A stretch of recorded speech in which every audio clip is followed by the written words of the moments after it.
What is currently happening, programs? Welcome to the Grid VR, where I'll be bringing you this week's news in virtual reality. It's Sunday the 3rd of May 2020, and all I can say this week is mod me like you used to. We've got HalfLife Alyx mods turn the high pressure valve, Pixel Rip 1995 collides the then versus now, GTFO 3, 2, 1, yep, I just shit myself, Ancient Dungeon, Lies Beneath, The Room VR Tour, and much more. Today I'm going to cover off the main events to keep you in the loop. So stay locked, enjoy, and welcome to the Grid VR.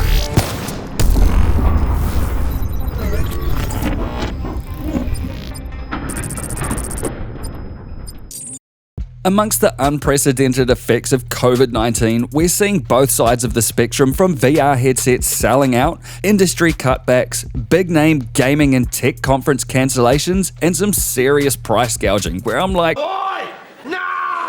to the more positive notes like record numbers of VR users and viewers, original Rift CV1s sold again, conferences moving to virtual, which could be the infrastructure stress test we need, concerts and social gatherings in VR, and creative minds coming out of the woodwork to bring things like VR spin bikes, VR game mods, superb video content, and actually woodwork. Also, celebrities have let us know from their huge mansions in the hills that they can sing some things, which is just seriously though, my heart goes out to all those impacted, and I'll be loitering around in big screen VR if you want to just hang out for whatever that's worth. And you can message me on Twitter and I'll send you a free code for my full Twitch tutorial series on Udemy if you want to occupy your time on Twitch. Through all of this, please stay home, stay safe, and let's kill the virus. So what's good in VR right now to assist in the assassination of your isolation woes? Well, HalfLife Alyx has to be at the top of the list, selling over 40 million copies in the first week. Currently seated as the top-rated Steam game, not VR game, but top-rated Steam game of 2020, and the 7th highest-rated Steam game of all time on SteamDB, beating all other Half-Life titles in existence. Not to mention the performance perfection on low-level hardware. The feeling of being in City 17 for mere moments is best described in the immortal words of Nathan Drake. I'm really wet. And given that gameplay coverage has been done to death, I want to talk about what elevates Valve games above the Valve games themselves: community content, workshop tools, and mods.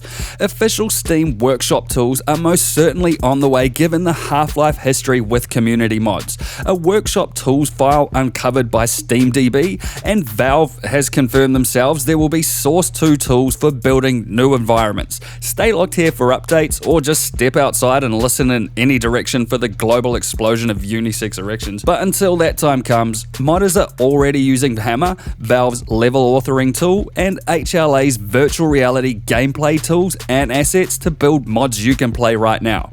First up, there's Zen Thug, a horde defense mode mod from Manalo. Survive waves of familiar HLA enemies using HLA weapon mechanics through sets consisting of 18 waves, and with each new wave, each enemy has increased health. As you make kills, enemies drop between 0 to 2 resin per kill, which you can then use in the vending machine to buy items that'll keep you alive longer. The mod ends when you die, and high scores are displayed in-game on an office monitor. Wave shooters aren't the newest kid on the block, but HLA's mechanics and atmosphere make this one worth a shot, and there is a link to the mod info and install instructions on Steam in the description below. Then there's a couple of non-VR mods that let you play the game without a VR headset, as long as you don't mind convoluted installs, buggy gameplay, the redaction of almost everything that makes HLA impressively interactive, and the Moving on, there's a Wolfenstein mod from Grandmaster Ethel, which lets you play the entire first level of Wolfenstein 3D in VR with HLA weapons, enemies, and mechanics. And a lethal combat mod from Slugger17 that makes combat more realistic and survival more difficult, forcing you to be more cautious and tactile in your approach to game progression. On top of those teasers, a program called Ryan Vannekerk has posted a tutorial on how to install the HalfLife unofficial SDK right now. That enables you to use all of the HalfLife Alyx assets to start creating custom HalfLife Alyx maps before the official toolkit arrives.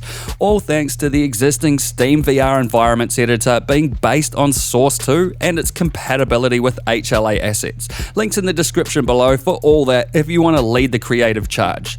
Now, when you consider how insanely popular Half-Life mods have been historically, and how they've changed the gaming and media creation landscape in so many ways over the years, and then you consider how Half-Life Alyx has just now come out and is about to be open season for the modding community, and the VR content and VR growth that will drive, oh god. I'm really wet. That is the part I'm most excited about. Let me know what mods you'd like to see in the comments below, and I'll see you there. Pixel Rip 1995 is a seamless retro throwback to the 90s you knew or the one you've heard about. Remember being hassled by your mum to stop playing a game right in between save spaces? Remember Super NES? Remember Mega Drive? Remember losing your shit when you were cut off? Remember the fucking Gary that used to show up and Get off my screens, both of you, Yeah, I remember. You play as you, but as a kid, David, who plays a 3D character called Dot, who sometimes plays 2D Dot, whose world overlaps the 3D world of Dot, which occasionally storms out of your virtual CRT monitor and into your real virtual 3D world. And then the virtual kid you plays a real virtual Dot versus bosses right before your virtual real world tears apart and glitches, and it all just goes from there, really. Simply nothing like it, and I really liked it. It sounds complex, but it's so beautifully simple when you're there thanks to on-point execution and more execution that's on point. Progress the scenes through original interactions only VR and a creative mind can provide. Prep the protagonist and play a 90s RPG homage in-game as you make your way and collect life-saving pixels, dodge logs and projectiles in predictable patterns, and enjoy all the visual and audible classics that are on offer. And with the little details like your VR controllers mapped as an old school gamepad and the buttons on the controller in the virtual world reflecting what you are pressing in the actual world, all of these things add up to a sense of presence and reminiscence the same. With around 5 hours of gameplay, Pixel Rip 1995 is one I highly recommend and is out now on Oculus Rift, Quest, Steam VR, and with a PSVR release due this month, and all the links are in the description below. GTFO is a hardcore 4-player stealth horror PvE co-op FPS early access success story of late 2019, with the emphasis being on cooperation and hardcore difficulty. The game also now has a free VR mod from Dirty Spartan, and it's really easy to install and works probably a little better than you'd expect.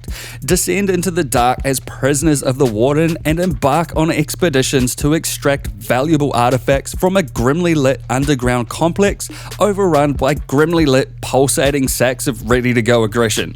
Utilize weapons, tools, resources, and coordination through communication for survival purposes. As you burrow deeper through the rundown, a set of tasks forcefully assigned to you by the Warden. Be aware, this is a difficult game at the best of times, so be ready for the challenge, and it will stress your hardware, so bring a decent VR PC or ease up on the rendered lighting. GTFO lets VR and flat gamers play together online, which means you can get on Discord and look for game lobby codes to ensure you aren't going it alone, which I highly not recommend doing. All the links to get you set up are in the description below, and I'll have a quick install tutorial video up next week, so stay locked here for that one. And briefly, Ancient Dungeon VR is a roguelite dungeon crawler from Eric Thulin.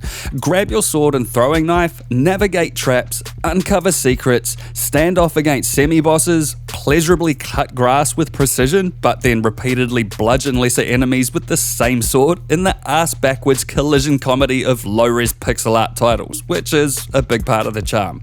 There's upgrades, shops served by supernatural storekeepers, chests of loot that aren't chests of loot, and friendly NPCs peppered through the procedurally generated dungeons, which means that every dungeon run you do is going to be different.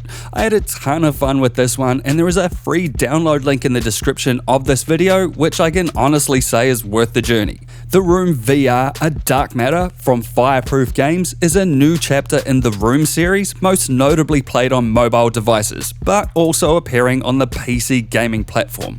Set in London 1908, you lead a police investigation into the disappearance of an esteemed Egyptologist, explore cryptic locations, interact with strange contraptions that emit extremely satisfying click sounds to solve puzzles built into the furniture. Out now on pretty much every single Oculus, HTC, Valve and Windows VR headset, along with Sony's PSVR. The Room VR Dark Matter is easily recommended to fans of this series. Lies Beneath is a first-person single-player survival horror game from Drifter Entertainment and Oculus Studios. Set in the sleepy town of Slumber, Alaska, shit has gone far further than pear-shaped, and you're left with no choice but to exercise extreme melee and ranged prejudice in a world of Silent Hill noir comic art style influences. Cut through the fog and the townsfolk as you find your father in an anxiety-inducing linear title that has ease of use and occasional jump scares for ease of a block colon. With around 6 hours of gameplay and out now on Oculus Rift and Quest, Lies Beneath lets you find your father before you end up with a fucking Gary. To lighten things up a bit, Paper Beast is a journey in virtual reality through a wild and simulated ecosystem from Pixel Reef, a French indie game studio founded by Eric Chahi, the creator of Another World, or Out of This World if you're in the US. Emerge in a world of papercraft creatures built of accumulated lost code and embark on an adventure somewhere deep down in the vast memory of a data server. Overcome obstacles and solve puzzles organically through 3 hours of gameplay across 6 chapters, plus an additional sandbox mode that gives you free reign to shape your terrain. Paper Beast is a stunningly precious journey in corrupted big data, and links are in the description below if you want to be the program. The team from Realities.io, who are responsible for the Realities app, which lets you explore parts of the world through spatial photography, and includes As the Wizard, whose work on photogrammetry I've featured regularly on the show, have created Puzzling Places, a 3D VR puzzle. The pieces themselves are made from a 3D photo scan of the Tartev Monastery in Armenia. There are 98 pieces in this particular prototype, and it has ambisonic spatial audio to round out the whole spatial excellence thing that's going on here. It's free to download now for Oculus Quest through the SideQuest store, and links are in the description below if you would like to piece your way away from isolation. Also, Desktop Portal is an add-on for Steam VR from Circuit Lord that lets you view and use your desktop windows while in VR. The kicker here is you can overlay windows from your desktop over top of any Steam VR game. Twitch streamers, I'm looking at you. The Blender Foundation has added official VR support for their open source 3D creation software. The full release is expected late May, but you can download the beta now via the daily builds page, and there is a quick tutorial on scarredghost.com. This is great news for those creating animated films, art, games, and 3D printed models, as you can now virtually step inside your models before you publish or print them. OpenVR Advanced Settings has been updated to version 5.0 and is now on Steam for free, as well as the usual GitHub page. Dive into Steam VR's advanced settings through a familiar interface that lets you do things like super sample, change your height, switch chaperone profiles, audio device control, and way more. An absolutely must-have Steam VR app. And Resident Evil 8 is reported by Gematsu to be coming to PSVR, which is just enough time for me to scrape the shit off my shoes from playing Resident Evil 7 in VR. And that's not somebody else's shit on them shoes. And if you want to find out more about that one, or any of the other topics I've covered today, as always, all the links are in the description. And finally, a program called Ricardo Acosta is building unplugged air guitar with his quarantine time, and it legit looks like a ton of fun. And that's this week on The Grid VR. You can help support this channel by grabbing exclusive rewards on Patreon, and if you like this video, then crush that like button, have your say in the comments below, and hit the XO logo to subscribe if you wanna. I'll see you in the next one. Peace.